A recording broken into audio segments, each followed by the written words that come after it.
Rusia hingga saat ini masih berupaya mengambil daerah Selidovo dan menerobos garis depan ke Pokrovski. Selain itu, pasukan Rusia dengan cepat merebut benteng angkatan bersenjata Ukraina dan menyerang personelnya dengan dukungan drone peledak.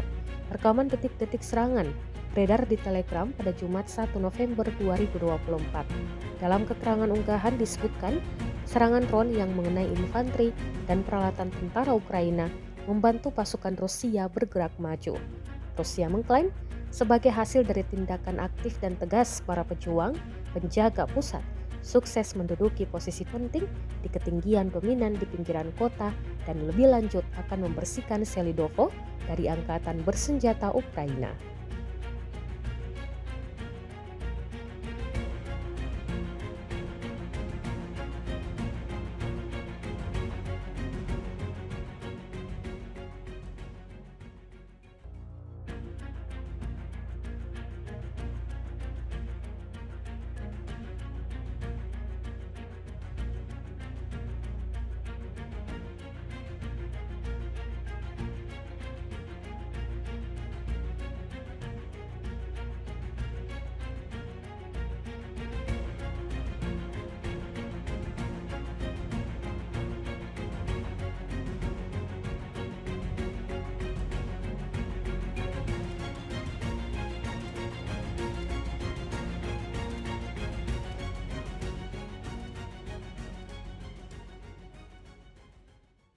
Download Tribun X sekarang, menghadirkan lokal menjadi Indonesia.